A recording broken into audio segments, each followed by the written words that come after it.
Hello, नमस्कार, आदाब, सत श्री अकाल और अस्सलाम वालेकुम। मैं हूं मोहम्मद अहमद काज़मी, लेकर आया हूं आपका पसंदीदा कार्यक्रम आपके रूबरू। जंग को शुरू हुए 2 महीने हो गए। आज 59th डे है और इसमें से 1 हफ्ते का सीज फायर रहा। उसके बाद जंग फिर से शुरू हुई। ताजा खबरें यह हैं कि पिछले 24 घंटे में 700 लोग मारे जा चुके हैं गाजा में इजरायली हमलों में। क्या कुछ है और उसके बीच में और डेवलपमेंट भी हो रहे हैं। कतर से खबर आ रही है कि शायद अब भी सीज फायर की बातचीत हो रही है। हालांकि अल जजीरा की हेडिंग बहुत ही दिलचस्प है। उसमें सीज फायर नहीं कहा जा रहा बल्कि हॉस्टेजेस को छुड़ाने की कोशिश कहा जा रहा है। वो क्या कुछ है, किस तरफ जंग आगे बढ़ेगी। 2 महीने बहुत लंबी मुद्दत होती है उस छोटे से इलाके में जंग क्यों। इस पर बात करने के लिए मेरे साथ इस वक्त खास मेहमान हैं शेख मंजूर साहब। मैं आपको याद दिला दूं कि 27 तारीख को जिस दिन हमारा चैनल हटाया गया था यूट्यूब से, उस दिन इंटरव्यू करने वाला था, तो मैंने उनसे माजरत चाही कि नहीं मालूम कब तक चैनल बंद रहेगा, लेकिन 2 दिन में चैनल रेस्टोर हो गया आप लोगों की सपोर्ट और दुआओं से। शेख मंजूर साहब, वेलकम है आपका मीडिया स्टार वर्ल्ड शुक्रिया। में। आप ये बताइए कि अब ये जो दोबारा जंग शुरू हुई है, क्या आपको लगता है कि ये सस्टेन कर पाएगी? क्या इजराइल जंग के लिए वाकई तैयार है? क्या वो वाकई हमास को तबाह खत्म कर सकेगा? क्या वो गाजा को खाली करा सकेगा? ये जो ऑब्जेक्टिव्स बताए जाते हैं, क्या ये कभी पूरे हो पाएंगे? आप कैसे देख रहे हैं इस जंग को इस वक्त 7 दिन की सीज फायर के खत्म होने के बाद, दोबारा जंग शुरू होने के साथ साथ आप कैसे देख रहे हैं? जब से ये दोबारा जंग शुरू हुआ तो उसके बाद इजराइल के जो अटैक्स है, खासकर अब उन्होंने सदर्न गाजा को भी टारगेट शुरू किया है और कैजुअलिटीज बहुत हाई हो रही है। ये इंडिकेट कर रहा है कि इजराइल और इसके जो आका है वो नहीं चाहते हैं इस जंग को बंद होने के। वो सिर्फ लिप सिंपैथी दिखा रहे हैं। वो कहते हैं हमने ये एफर्ट्स किए हैं ताकि इजराइल पर भी दबाव डाल रहे हैं कि इस जंग को बंद करे, लेकिन तो बेसिकली वो पुष्पनाही कर रहे हैं इजराइल की इस जंग को आगे लेने में।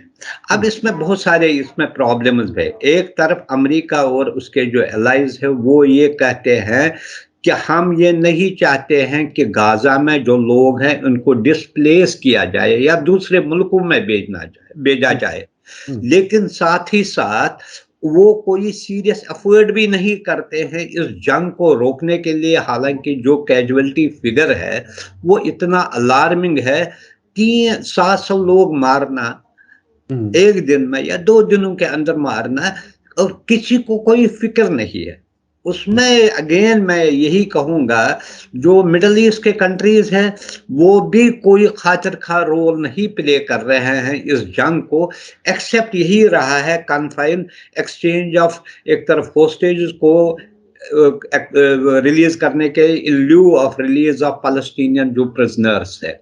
लेकिन प्रॉब्लम ये है अगर वो सारे होस्टेजेस भी रिलीज करेंगे तो 10 दिन के बाद वही नौबत आ जाएगी। वो तो 10 दिन के अगर 10-10 या 15-15 सोल्जर रिलीज किए जाएंगे होस्टेजेस, तो इसका मतलब है 10 दिन में अगर पाज रहेगा अभी जंग में तो इसके बाद फिर इजराइल वही करेगा जो वो चाहता इस वक्त कर रहा है।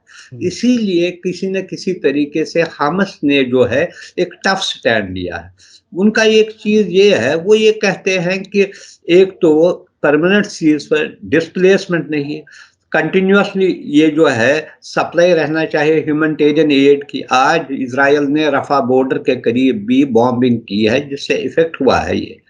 दूसरी बात जो रिलीज करते हैं, आप देखिए इसके एक तरफ रिलीज करते हैं, दूसरी तरफ जनीन या दूसरे जो वेस्ट बैंक में जो है पैलेस्टीनियन एरियाज, इनको बहुत टारगेट करते हैं, वहां के लोगों को विक्टिमाइज करते हैं, उठाते हैं, औरतों को उठाते हैं, बच्चों को उठाते हैं।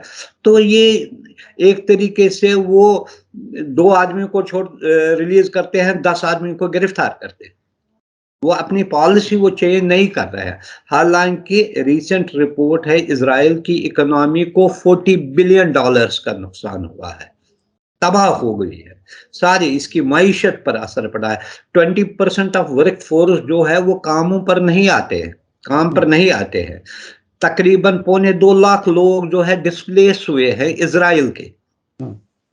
इतना होते हुए लेकिन इजराइल को ये है, क्योंकि उसके बड़े पावर्स जो है, रिच कंट्रीज है, वो इसकी हमायत करते हैं और इसके जो नुकसानात है उसको भी तलाफी करने के लिए तैयार है। अच्छा अच्छा, शेख साहब, दो चीजें हैं जो आपने बताया कि इजराइल और उसके आका जंग बंद नहीं करना चाहते। एक तरफ से खबर आ रही है कि एंटनी ब्लिंकन और कतरी प्राइम मिनिस्टर जो है वो इस बात को डिस्कस कर रहे हैं कि किस तरह से हॉस्टेजेस को छुड़ाया जाए और गाजा को मदद ज्यादा दी जा सके। उसके साथ साथ ईरान की तरफ से एक बयान है, यूएस मस्ट बियर कॉन्सिक्वेंसेस, यानी जो ये इजराइल को सपोर्ट कर रहा है अमेरिका, उसके कॉन्सिक्वेंसेस को उसे उसका सामना करना पड़ेगा, उसके नतीजे भुगतने पड़ेंगे। हमास की तरफ से भी बयान है कि अमेरिकी प्रेसिडेंट और एंटनी ब्लिंकन वो कॉम्प्लिसिट हैं, मिले हुए हैं इजरायली क्राइम्स में जो फिलिस्तीन के खिलाफ है। तो ऐसे वक्त में जब जंग बंद करना नहीं चाहते और अमेरिका पूरी तरह से फिलिस्तीनियों को तबाह करना चाहता है और ये जो सीज फायर खत्म हुआ है वो ब्लिंकन के इजराइल के दौरे के इमीडिएट फौरन बाद खत्म हुआ है, तो क्या अब तक भी अमेरिका और इजराइल ये समझ रहे हैं कि वाकई हम गाजा को खाली करा सकेंगे या हमास को पूरी तरह से खत्म कर देंगे? क्या इसके पीछे क्या थिंकिंग हो सकती है? देखिए, जो मैंने पहले भी कहा, ये एक दूसरे के साथ मिले हुए हैं। अब एक डिफरेंट लैंग्वेज में बोलता है। सिर्फ आप देखिए कि रिलीज कराना होस्टेजेस अल्टीमेट गोल तो नहीं होना चाहिए। अल्टीमेट गोल 2-3 चीजें होंगे, permanent ceasefire and plus to find resolution to the Palestinian problem. इसके बारे में वो बात ही नहीं करते। वो सिर्फ चाहते हैं रिलीज हो जाए होस्टेजेस, उसमें शायद कुछ अमेरिकन है या दूसरे मुल्कों के भी है, वो इसी हद तक दे। लेकिन जब वो नहीं होते हैं तो कभी भी जो इन्होंने पिछले 2 दिनों के अंदर जो इतनी जबरदस्त बमबारी की, इसमें 700 लोग मर गए, इसके बारे में एक लफ्ज भी नहीं कहते हुए।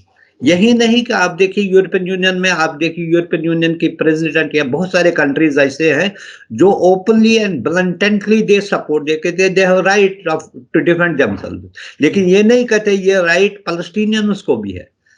उनको भी ये इस पोजीशन पर लाने के लिए क्या हालात हुए हैं, क्या वजूहात हुए, इसके बारे में कोई नहीं कहता है। जब यूएन सेक्रेटरी जनरल ने उसकी बात कही है तो उसको कहा इसको निकालो। ये है एटीट्यूड, ये अगर एरोगेंस का एटीट्यूड है, दिखा रहा है एरोगेंस कितनी है लोगों में। अच्छा, इस जंग के साथ में शेख साहब, मैंने आपको बीच में रोका, उसके लिए माफ कीजिएगा। इराक में अमेरिका ने बहुत अरसे के बाद कोई एक हमला किया है जिसमें 5 लोगों के मारे जाने की खबर है। उसके फौरन बाद हजल शाबी ने या और जो उस किस्म के ग्रुप्स हैं रेजिस्टेंस फोर्सेस इराक में, उन्होंने इराक और सीरिया में अमेरिकी फौजी ठिकानों पर हमले किए हैं। उधर हूथियों की तरफ से भी हमले की इत्तला है। और क्या क्या आपको ये लगता है, ये नंबर एक, अमेरिका की इतनी हिम्मत हो गई कि वो इराक के अंदर हमला करे? वो बहुत अरसे से बहुत ही एक ऐसा लगता था शायद पेशेंस से काम ले रहा है या उसकी ताकत कम है। आपको ये नई तब्दीली क्या आपको कैसे लगती है?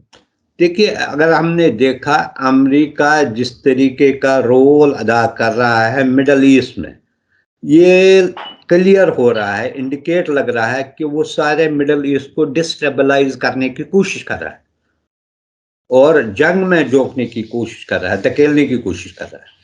क्योंकि अगर वो एक डिसाइसिव रोल अदा करते तो बाय नाउ ये वार एंड हुआ होता है।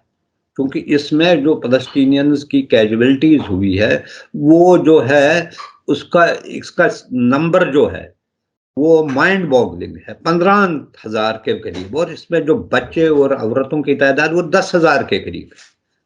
कुछ किया ही नहीं, कोई एक्शन। सिर्फ ये कहते हैं 20 ट्रक्स या 50 ट्रक्स को आने दो, उससे क्या होगा जहां पॉपुलेशन 2.3 मिलियन की है, क्या होगा? उनके जो बेसिक जो फैसिलिटीज क्या होगा उसके। यहाँ तक कि यूनाइटेड नेशंस के वर्कर्स को निशाना बनाया गया। इस वक्त कौन सी सिक्योरिटी है वहाँ के बच्चों और वहाँ के औरतों को, जो इंटरनेशनल लॉ कहता है ड्यूरिंग वॉर टाइम्स में क्या क्या उनको करना चाहिए? क्या कभी उनकी जिक्र की है यूएस और इसके अलाइज ने इनके बारे में? बस ऐसे ही अच्छा, ये क्या, देखिए मेरा सवाल फिर वहीं इसलिए आ रहा है कि हमने इराक जंग देखी 2003, उसके अलावा लीबिया की तबाही देखी और कई जगहों पर अफगानिस्तान की तबाही देखी। तो ये जो माइंडसेट है अमेरिका में बैठे हुए लोगों का या तेल अवीव में बैठे हुए लोगों का कि नक्शा लेकर के बैठ जाएं, जहां चाहें जिसको चाहें तबाह करने का फैसला कर लें, जिसको चाहें अब उनसे दोस्ती कर लें, क्या उनके डिक्टेट्स पर दुनिया वाकई चल सकेगी? अभी तक उनको समझ नहीं आया क्या वजह है?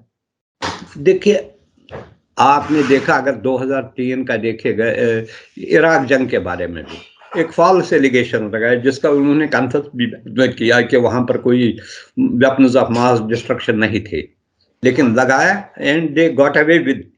किसी ने उनको रिप्रिमांड किया, किसी ने इनके खिलाफ साजिश की, कोई एक्शन लिया? कोई, किसी की हिम्मत भी नहीं थी।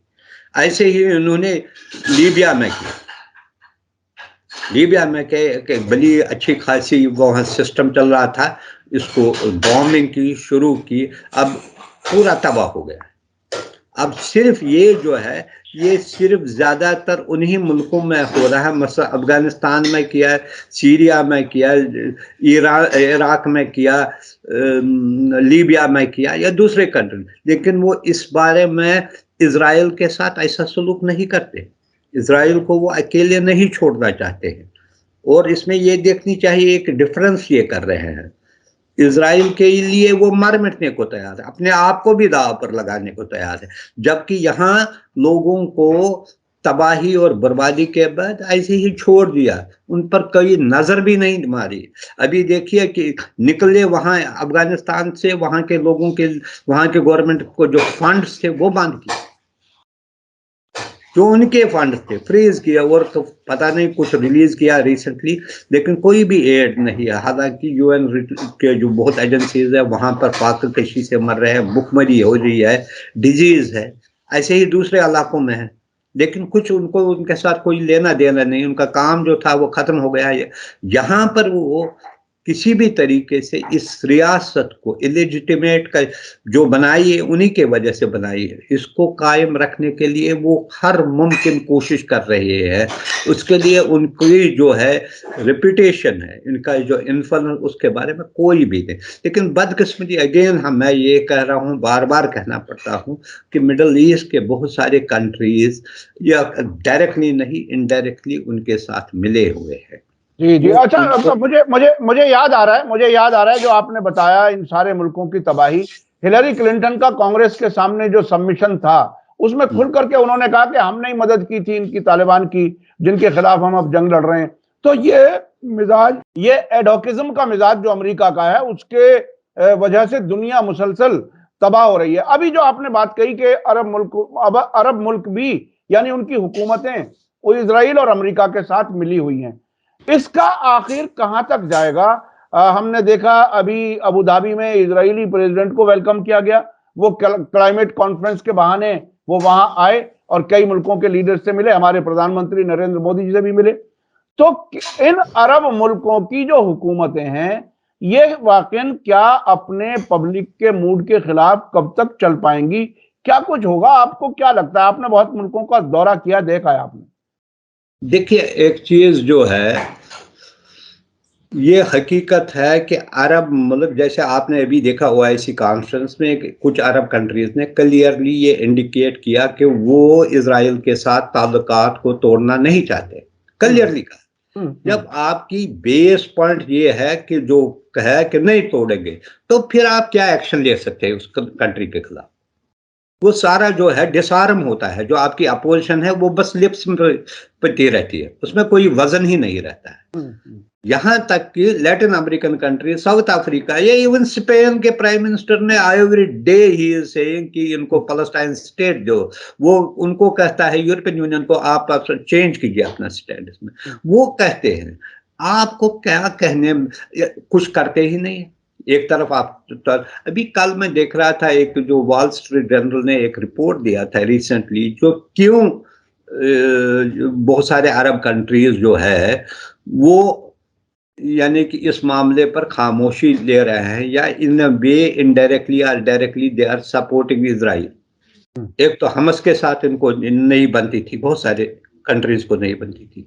दूसरी बात, जो पेगास जो है, जिसके बारे में वो फोन टेपिंग के बारे में जो रिपोर्ट्स आ रहे हैं, वो कहते हैं सारे जो रूलर्स ने वो हासिल किया है ताकि वो अपने ओपोनेंट्स को इसके कंट्रोल, उनके एक्टिविटीज के बारे में पता चले। दूसरी बात, टेक्नोलॉजी के बारे में वो चाहते हैं उनसे ले उसका हासिल करे। और ये सारी चीजें होते हुए हम एक्सपेक्ट कर रहे हैं वो कोई एक्शन लेंगे उनके खिलाफ। क्या एक्शन लिया? आज तो 2 महीने हुए, किसी ने आपने सफीर तक वापस नहीं बुलाया। यहां तक कि अभी जो मीटिंग की वहां वेलकम भी हुआ, मुलाकातें भी हुई उसकी, किसी ने इस इश्यू पर, हालांकि दूसरे इवन वजीर आजम नरेंद्र मोदी ने उसको वहां पर 2 स्टेट सोल्यूशन के फार्मूला के बारे में जोर दिया, लेकिन कहीं अरब मुल्कों से वहां पर कोई बात नहीं हुई। तो क्या ये अरब हुकूमतें ये सोचती हैं, क्या आप उनका जहन कुछ पढ़ पाते हैं क्या, कि क्या ये सोचती हैं कि इस बहाने फिलिस्तीन का मसला एक बार हल हो ही जाए, खत्म ही हो जाए फिलिस्तीन का मामला, और गाजा खाली हो जाए और वेस्ट बैंक भी उन्हीं के हाथ में चला जाए, तब हम और ज्यादा सुकून से रहेंगे? देखिए, गाजा खाली नहीं होगा किसी भी सूरत में। दूसरी बात, वो खाली होगा, वो सारे अरब कंट्रीज के लिए दर्द सर बनेगा। वो कहाँ जाएंगे? उनको इमीडिएटली तो इजिप्ट शिफ्ट करना पड़ेगा या दूसरे कंट्री। वो इनके लिए वो सारे, इसीलिए वो पॉसिबल नहीं है। लेकिन ये कोशिश कर रहे हैं कि जितना हम इसको कमजोर किया जाए, वो समझते हैं it is to in their interest. ये इनकी एक पॉलिसी है। इन्होंने हिजबुल्लाह को कभी एक्सेप्ट नहीं किया है। ऑलरेडी कुछ कंट्रीज ने उसको, वहां तो उसको वो कहते हैं ये टेरर ग्रुप है। उनको होतीज के साथ नहीं है। अब चूंकि एग्रीमेंट करना पड़ता है, उनके साथ नेगोशिएशन करना पड़ते हैं, क्योंकि वो एक कंट्री के बारे में उनका बहुत वहां पर इन्फ्लुएंस है और कंट्रोल भी करते हैं कुछ इलाकों में वहां पर। इनके, इन्होंने कभी डिप्लोमेसी जो है, मैच्योर डिप्लोमेसी नहीं की। और यही वजह है, अगर आप देखिए इनकी, देखिए बेहसी क्या है। जब अमेरिका ने इनको पहले ओआईसी की, फिर अमेरिका अपने मिनिस्टर्स को वहां पर भेजा, जब वहां से ये फिर ग्रुप में गए, कभी चाइना गए, कभी रशिया गए उनसे मदद मांगने के लिए। जो वो उनसे मदद मांगते, अगर खुद ही वो करते 2-3 माइनर चीज सिंबॉलिक करते, विड्रा करते अपने एम्बेसडर्स को, ये जो एयर स्पेस की मैं बार बार कहते, या फॉर टाइम बीइंग सस्पेंड करते अपने जो है ट्रेड रिलेशंस विद देम, बहुत हद तक उसको प्रेशर पड़ता। अब फिर कहते हैं, सऊदी वाले कहते हैं अब इसकी आर्मी को, इसको वार क्राइम्स के लिए वो भी स्टेटमेंट देते हैं। लेकिन ऐसा ही किया किसी ने नहीं किया। फिर बांग्लादेश और दूसरे कंट्रीज ने वहां पर उनके खिलाफ, मेरे ख्याल में आयरलैंड ने उनके खिलाफ वार क्राइम्स के वो जो कोर्ट में गए हैं, ये एक भी अरब कंट्री नहीं गया। अच्छा, एक और थोड़ा सा मैं सोचता हूं आपसे बात कर ली जाए। पिछले दिनों में हूथी ने जो हमले किए इजराइल के खिलाफ, उसके अलावा कम से कम 3 या 4 जहाज उसने पकड़े हुए हैं इजरायली, जी, जिसमें से एक इंडिया आने वाला भी था। और ज्योग्राफियाई तौर पर एक तरफ गल्फ, जिसे पर्शियन गल्फ या अरेबियन गल्फ कहा जाता है, उसका स्ट्रेट ऑफ हॉर्मुज, उस पर एक तरह से ईरान का कब्जा है प्रैक्टिकली, जब चाहे वो बंद कर सकता है। दूसरी तरफ बाबल मंदब जो रेड सी का दरवाजा है, रेड सी का जो एज है, अब यहां पर हूथियों का कंट्रोल नजर आ रहा है। इजरायली जहाजों को वो रोक रहा है और वो वार्निंग दे रहा है, खुल के कह रहा है कि हम ये करेंगे, हमले जरूर करेंगे, उन्हें रोकेंगे। तो ये अमेरिका, इजराइल, वेस्टर्न कंट्रीज, खुद अरब हुकूमतें, इनके लिए बेचैनी का सबब तो है कि एक नजरिए के ही लोग दोनों बड़े सी रूट्स को कब्जा करने की हालत में आ चुके हैं। इसमें आपको क्या लगता है कि ये इसको कभी तोड़ पाएंगे, कभी कोई चीज ऐसी होगी? देखिए, सी रूट्स को फ्री सी रूट्स को रखना ये बहुत, क्योंकि मैक्सिमम ट्रेड जो होता है दुनिया में वो इजी सी रूट से ही होता है। बड़े बड़े शिप्स जो है, कार्गो शिप्स होते हैं वही।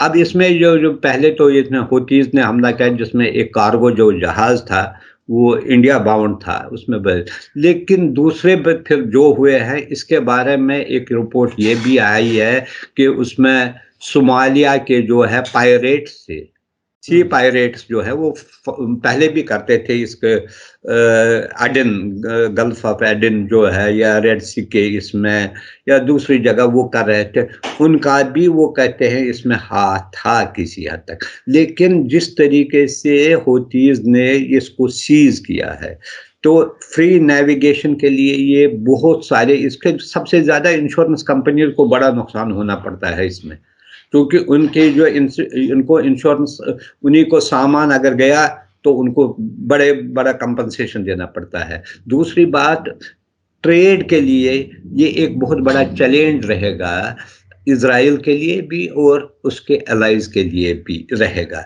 अभी तो ये इतना बड़ा चैलेंज नहीं है, लेकिन अगर ये बढ़ गया तो इसमें ये इंटेंसिफिकेशन आ जाएगी, तो हो सकता है इस पर आए दिन ज्यादा हमले होते जाएंगे, और जो भी जहाज वहां से आ जाएगा, शिप मूव करेगा, उसको ज्यादा सिक्योरिटी देनी पड़ेगी, उसको प्रोटेक्शन के लिए ज्यादा इंतजाम करना, वरना वो सीज हो जाएंगे, कैप्चर हो जाएंगे, हाईजैक हो जाएंगे, चाहे वो पायरेट्स के जरिए, चाहे वो हूतीज के जो मलेशिया है उनके जरिए हो जाएगा। वो ये भी है, इसीलिए आप देखिए कि वार लड़ना, जो जैसे हमने कहा कि अभी तक ये खुद कहते हैं कि $40 billion it's huge for a country like Israel, जो बड़ी कंट्री नहीं है, हालांकि प्रॉस्परस बहुत रंगों से है, लेकिन ये एक ह्यूज है। अभी अगर कल ही, अगर अगले 8-10 दिनों के अंदर भी अगर ये सीज फायर करेंगे, it will take months for them to recover from this. दूसरी बात, रिज्यूम जो नॉर्मल, अभी 2 दिन पहले एक फलस्तीनियन ने जेरूसलम में हमला किया, इजरायली लोगों पर किया है, शायद 3 इसमें मारे गए। वो देखते हैं डेस्परेशन है फलस्तीनियन में, वो जंग के अलावा उन्होंने फलस्तीन ये जेरूसलम में हमला किया। वो कहीं भी किसी भी तरीके से एक लोगों के अंदर ये इनसिक्योरिटी का अगर ये जो है हो गई अंदर, तो ये बड़ी प्रॉब्लम होगी कंट्री के लिए। तो हर जगह जगह आपको इनके लिए सिक्योरिटी के कितने लोगों के लिए करें, इसलिए बेहतर है इजराइल के लिए भी परमानेंट सीज फायर करे, और बजाय तबाही और बर्बादी करे, उससे ये सर्च करना चाहे कि इस मसले का परमानेंट हल कैसे निकलेगा, ताकि वो भी अमन-अमान से रहे और दूसरों को भी अमन-अमान से रहने का चांस दे। इसमें अगर वो मैच्योरिटी दिखाएंगे, यही टाइम है इनको, चाहे वो जो भी ग्रुप है पैलेस्टाइन के 2-4 ग्रुप जो है, इन सबों को टेबल पर बुलाकर इनके इंडिपेंडेंट पैलेस्टाइन स्टेट के बारे में एक सिंसियर नेगोशिएशन शुरू करे, जो यही एक वाहिद हल है। जितने आप कुछ भी कीजिए, ये हमने देखा है, मसला तब तक हल नहीं होगा, स्टेबिलिटी रीजन में नहीं आ जाएगी, जब तक उनको अपने बेसिक राइट्स नहीं मिलेंगे, और वो है पैलेस्टाइन स्टेट, जिसमें वहां के लोगों के नुमाइंदे होने चाहिए, न कि इम्पोज्ड वन। अच्छा शेख साहब, एक और फैक्ट सामने आया अभी 2-3 दिन पहले, फिलिस्तीनी इस्लामिक जिहाद, जिसे जिहाद इस्लामी कहा जाता है, उसके तेहरान में नुमाइंदे ने एक बात कही है, जिसमें यह कहा है कि 7 अक्टूबर को हमले के दौरान जो फिलिस्तीनी लड़ाके थे, उन्होंने इजराइल की खुफिया एजेंसी के सर्वर, जो कंप्यूटर्स का कंट्रोल करने वाला एक सेंट्रल पॉइंट समझ लीजिए वो होता है, वो उठा करके वो गाजा ले गए, और उसमें ऐसी सेंसिटिव इंफॉर्मेशन भी शामिल हैं जिसमें ईरान में मोसाद के कौन कौन एजेंट हैं उनके नाम भी आ गए। उसके अलावा भी बहुत कुछ आया होगा।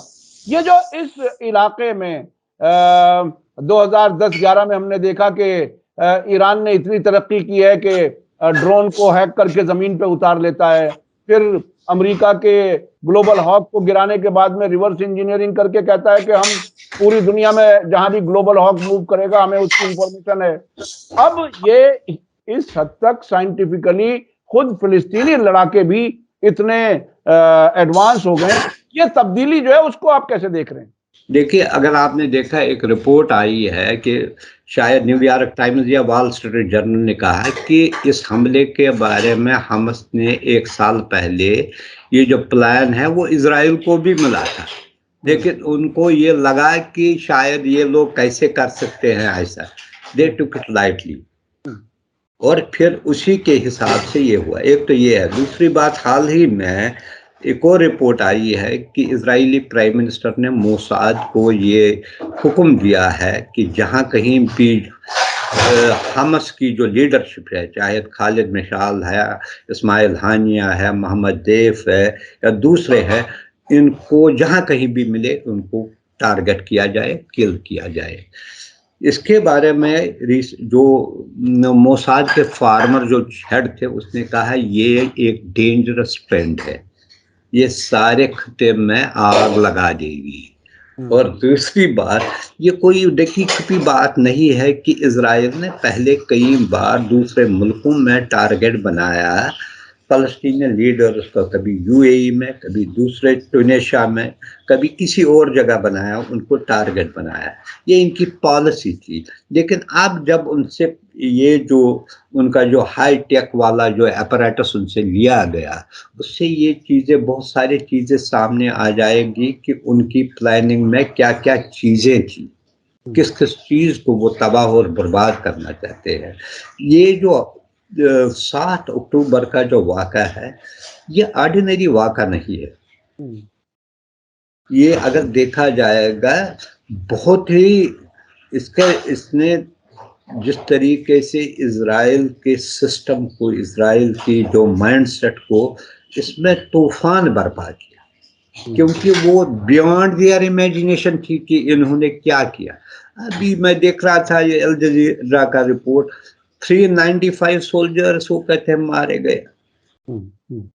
इसके अलावा जो है वो 80-90s को कंफर्म करते हैं 7 जो उन्होंने अटैक वहां पर शुरू किया। इतनी हालत होते हैं, ये तो ये ऑफिशियली कंफर्म करते हैं, अनऑफिशियली हमास वाले कहते हैं इनके तकरीबन 200 के करीब मारे गए वो। इसके अलावा टैंक्स के अलावा जो बख्तर बंद गाड़ियाँ या छोटे जो, ये उन्होंने खुद कन्फेस किया, जो स्ट्रीट हैंड टू हैंड जो बैट वहां पर लगी, वो उनको टफ रेजिस्टेंस दे रहे। लेकिन इजराइल का अब यह है, इसको शायद ये कहते हैं कि यही मौका है कि हमास को पूरी तरीके से, तो ये इनके इरादे के मुताबिक वो चाहते हैं हमास को इस वक्त पूरा, और ये क्लेम करते हैं हमास के मैक्सिमम लीडरशिप जो है, इनके जो ग्रुप्स चल रहे हैं, वो mainly they are operating from South Gaza, इसलिए शायद वो उन्होंने उसको भी टारगेट किया विद द बैकिंग ऑफ इसके अलाइज जो है, वेस्टर्न अलाइज। इसके बगैर ये नहीं ऐसा कदम उठाता है, क्योंकि उसको अपनी लिमिटेशंस का भी पता है कि वो किस हद तक जा सकता है। जी जी जी, बहुत बहुत शुक्रिया शेख मंजूर साहब, आपने कई पहलुओं से बात की, और ख़ास तौर पर ये मुमकिन नहीं है कि हमास को तबाह किया जा सके जब तक फिलिस्तीन स्टेट पूरी तरह से आज़ाद मुल्क के तौर पर नहीं बनता, तब तक इस मसले का कोई हल नहीं हो सकता। बहुत बहुत शुक्रिया। इसी के साथ मुझे दीजिए इजाजत। धन्यवाद, शुक्रिया, जय भारत, जय हिंद। मीडिया स्टार वर्ल्ड के और वीडियो देखने के लिए हमारे चैनल को सब्सक्राइब करें और सीधे नोटिफिकेशन पाने के लिए बेल आइकन दबाएं। और अगर हमारी खबर सच्ची और अच्छी लगे तो अपने व्हाट्सएप, इंस्टाग्राम, फेसबुक और ट्विटर अकाउंट पर जरूर शेयर करें।